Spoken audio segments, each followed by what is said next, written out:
Fall, secrétaire chargé des revendications au niveau départemental. Je suis également le chargé de relations avec avec l'extérieur au niveau national. Ah bon, coppite gi xam naa coppite moom du coppite gi bariwul parce que coppite d'habitude fête 1er mai fête la daan doon boo xam ni dañuy daje waxtaan ci jafe-jafe yi nga xam ni moo gàllankoor li ñuy tuddee système éducatif bi. Donc loolu mooy essence su fête 1er mai fêter le travailleur mais chaque année dañuy am ay thèmes yoo xam ni dañ koy développer maanaam waxtaan boo xam ni dañ koy développer lépp lu jëm ci luy gën a ñoŋal njàngale mi. Maintenant ren nag particulièrement comme ni nga wax coppite gi xëy na mooy am nañ coppite ci wàllu doxalinu dëkk bi wàllu ñi yoroon dëkk bi am na coppite gu ci am. On a de nouvelles autorités ñooñu aussi bi ñu ñëwee indi nañu am na lu ñu indi ci lu ñu teg suñuy loxo ci wàllu doxalin am fu ñuy xaar jëmmal ko ci ab bataaxal boo xam ne yónnee nañ ko kilifa yi nga xam ne ñoo jiite bërëbu liggéeyukaay yëpp. Donc mu benn lettre boo xam ni le président de la République envoyé na ko tous les chefs de service yi nga xam ni en tout cas dans la fonction publique képp kuy fonctionnaire lettre boobu jote nga ci biir lettre boobu aussi mu ciy woote mu ñu ciy woo ci li nga xam ni mooy mission bi nga xam ni moom la tànn comme mission mooy jël Sénégal teg ko ci yoonu soxaliku mu ne yoonu soxaliku googu nag maa ngi ciy xaar jàngalekat yi ak fonctionnaires yi de manière générale ñëpp kenn ku ci ne rôle bi ñu ci war a jouer nga jouer ko ci waaye nag ba pare mu gàll ci ni ñu koy defee maanaam ni ñu ko war a defee moom dafa jàpp ni day nekk ànd ak jub ak jubal ak jubanti mu nekk loo xam ne nag ñun dañu cee fekkoon enseignant moom kuy woote jub ak jubanti da nga ko cee fekk parce que tey li ñu mën a jox ay nattuwaay li ñu mën a jàppee ay nattuwaay mooy demal ci bërëbu liggéeykaay yi benn bërëbu liggéeykaay booy dem fekk ka fay liggéey xëy avant 8 heures bariwul nga gis ko fenn fu dul ci enseignant. Donc li ci beneen bi ci nekkit mooy milieu bi nga xam ne ci la enseignant di yëngu maanaam cadre am foofu def fak juba di yombul parce que tey boo gisee jafe-jafe yi gën a gàllankoor suñu développement réew mi war a dem ci kanam li ko gën a gàllankoor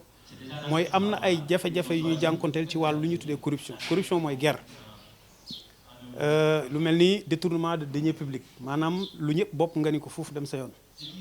mais loolu boo gisee milieu enseignant cadre bi enseignant di évoluer loolu yomb fa corruption enseignant buy corrompre ku muy corrompre par exemple enseignant buy détourner lan lay détourner donc jafe-jafe yi nga xam moo gën a nekk mu gën a indi problème ci wàllu développement ñuy gis tey des milliards ñoo xam ne dañuy jekki-jekki rek ne fay kenn xamul fu mu jaar ñu naan ay détournement yu kenn xamul loolu yàlla musal nañu ci ñun en tant que enseignant wante nag li ñuy wax rek sa ngànnaay lu mu ñëw du teree ñu daas ko man dama jàpp ni président foofu lay waxee jëmale bataaxal boobu ci ñun bu ñuy woo ci jubal ak jubanti xam naa daf ñuy gën a ñaaxaat rek waaye nag fekkoon nañu ci en tout cas pare nañ pour en tout cas ODES pour ci ko concerné ñoom pare nañ pour accompagner le gouvernement ak comme ni ñu ko defee woon ak yeneen gouvernement yi ñun on a été toujours un syndicat de proposition ñun dañoo mus a jël suñu loxo di ko dugal ci luy doxal réew mi di xalaat luy jëmale dëkk bi kanam boole kook suñu mission bi nga xam moom la ñu dénk lépp loo xam ne jàpp nañu bu ñu ko defee dina jëmale Sénégal kanam ñun vraiment ñun ñu ngi woon ci loolu. dañu indi ab thème maanaam loo xam ni moom la ñu def suñu cëslaayu waxtaan boobu ñu ngi ko def ci li ñu tuddee defaraat li ñuy tuddee dispositif d'encadrement bi ñu amélioré ko maanaam gën a jagalaat jumtukaay yi nga xam ni ci la ñuy tàggatee jàngalekat yi pour que jàngalekat bi am li ñuy tuddee développement maanaam amuk coqaleku boo xam ni day sax loolu mooy suñu thème ren kon ñu ngi ci loolu lañ nekk mu nekk thème boo xam ne thème bu am solo parce que jàpp nañ ni mënuñu def dara lu àndul ak xam balaa ngay jëf da ngay xam te pour nga xam il faut que ñu former la ñu jàpp ni Sénégal tey jafe-jafe bu ñu am surtout sur le plan syndical jafe-jafe yi ñu gën a am mooy les gens manque de formation nit ñi formation lañ dese am loolu d'ailleurs dafay impacter sax même ci seen i ay négociations yi ñuy def ak bu ñu demee grève ne savent pas à quel moment arrêter. Généralement échec yu bëri yi ñu am jafe-jafe yu bëri yi ñu am ci suñu xeex yi mooy ñàkk formation ba mun a xam exactement nan la ñuy mënee seen xeex te du doon loo xam ni dañuy perdre seen temps te du am njëriñ. waaw maintenant par rapport ak doléances yi xam nga ñun dañu nekk ci kuréel yoo xam ne nii li ñuy wax syndicalisme moom du liggéeyam du jeex parce que loolu mooy essence su syndicalisme maanaam loolu mooy tax ñu defar syndicat mooy continuer di xeex jafe-jafe bu ñu am bu ñu ko saafaraa aussi beneen jafe-jafe taxawaat parce que dundu doomu aadama moo tëddee noonu il faut que les gens di am ay jafe-jafe di leen saafara di amaat yeneen jafe-jafe. Maintenant il y a beaucoup de choses yoo xam ni am nañ ci ay acquis yoo xam ni am na ci satisfaction yu bëri yoo xam ni vraiment pour ne pas ñu bañ a def lu ñu tuddee nihilisme maanaam di mel ni dara amul loolu duñ ko def am na lu ñu réaliser loo xam ni gouvernement yi fi jàll kenn ku ci ne moment ba nga nekk am na loo réaliser mais ñu ngi xaar également toujours gouvernement yi nga xam ni moo ñëw bees nii avec le président Diomaye Faye ci ay points yu am solo yu mel ni kaw décisionnaire yi par exemple nga xam ni ay xeetu jàngalekat lañ yoo xam ni dañu nekk système bi di def liggéey bi nga xam moom la jàngalekat yëpp di def mais mu am benn kumba am ndey kumba amul ndey bu ci am ci wàllu liñ leen di jox ak ci wàllu bu ñu demee ba war a retraité jafe-jafe yi ñu jànkonteel donc mu nekk jafe-jafe yoo xam ni jafe-jafe yu tar la ñu jàpp ni kooku dañ ciy war a def ay saafara souvent dañuy évoquer li ñu tuddee ay texte xam nga texte doomu aadama moo ko defar nit ñi ñoo defar texte yi mais quand doo demee ba seetlu que ni texte yi dañ ko defar mais nekkul ci lu lay jariñ da nga war a taxaw xeex pour que ces textes là ñu changé ko donc il suffit tout juste ñu def benn signature rek am benn décret bu ñu annulé wala am benn décret bu ñu indi pour dàqale rek pour que le cas de décision soit réglé donc ñun ñu ngi xaar le président de la République nouvellement élu mu vraiment def ci saafara ci loolu. beneen bi ci des mooy dans le système ci biir système bi le problème des abris provisoires mais tey jii au 21e siècle bi ñu toll nii dëgg yàlla jaadootul ñuy xalaat ay école boo xam ni dañuy ne ay mbaar ñoo fa nekk. su fekkee dañuy aspirer au développement dañuy aspirer à l'émergence ñu ni dañoo bëgg Sénégal soxaliku jëm ca kanam ba pare continuer di travailler ci yenn conditions yi dafay mel ni paradoxe lay doon quoi. donc ñu ngi xaar également gouvernement yi ci wàllu abri yi ñu ngi leen di xaar également ci wàllu dotation yi en matériel didactique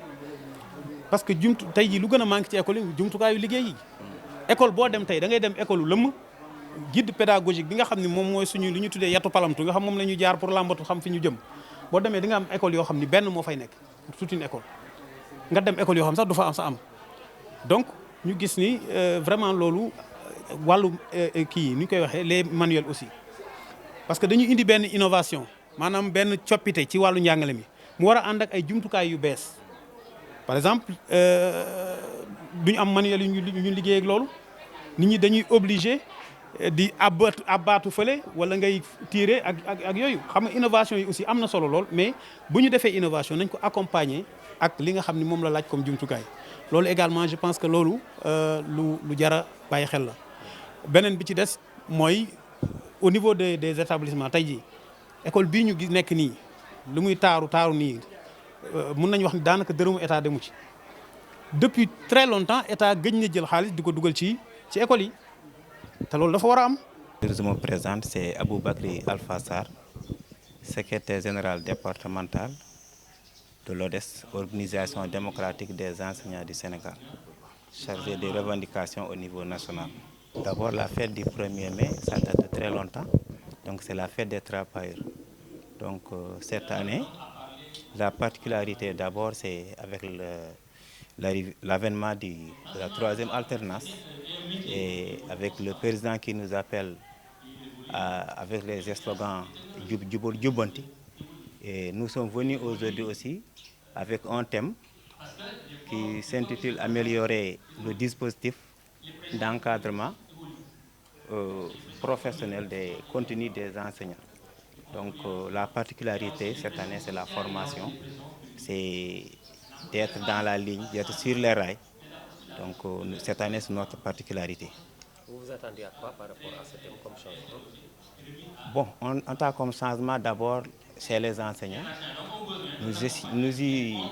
étions dans la dynamique, mais comme il y a une nouvelle donne avec l'appel du président, nous aussi, nous allons montrer à la population, nous allons montrer que nous sommes toujours là, nous allons continuer aussi à se former d'abord et à être sur les rails pour le développement du pays. Et vous offrez quoi exactement? Ce que nous offrons,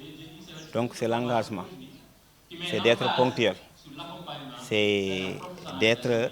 toujours là, à côté des élèves, pour vraiment prospérer. Les difficultés, c'est quoi pour le moment? Bon, dans l'enseignement, comme si on revient, la fête du 1er mai, c'est la fête des doléances, on peut le dire. Et nous venons d'avoir le nouveau gouvernement. Donc on leur donne un temps de latence pour quelques mois, mais les difficultés sont toujours là. Lesquelles? Je peux en citer d'abord le cas des décisionnaires, qui étaient là depuis des années, qui n'a pas été réglé. Et jusqu'à présent, le gouvernement sortant n'a pas pu signer le décret pour pouvoir vraiment reverser d'abord les décisionnaires ou bien corriger les erreurs au niveau de certains décrets.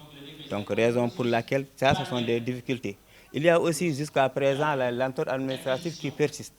Il y a des enseignants, plus de 40 000 enseignants qui attendent le rappel de salaire. Donc, on peut dire que, pour ne citer que cela, jusqu'à présent, il y a des difficultés. Et on ne peut pas les citer tous, mais sachez que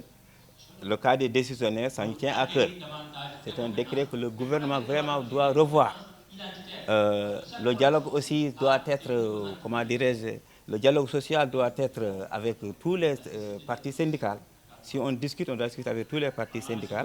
Ça, c'est de un. De deux, aussi, on doit aussi régler le cas des décisionnaires. Le cas des DMC, autant pour moi. Jusqu'à présent, il y a des DMC, des enseignants qui ont reçu, qu'on coupe à la source depuis 10 mois, ils n'ont pas reçu aucun franc. Aucun franc. Il y a d'autres, on les appelle même pour leur dire on va t'aligner ce mois-ci, on va faire la coupure. Jusqu'à présent, ils n'ont rien vu. Donc ça, ce sont des problèmes qu'on attend avec le nouveau gouvernement qui va venir peut-être au secours pour régler ces problèmes-là. Sinon, je sais que cette année, nous sommes à la fin de l'année, mais l'année prochaine, il faut qu'ils s'attendent, ils vont nous entendre quand même. Ils vont nous entendre en tant que syndicat.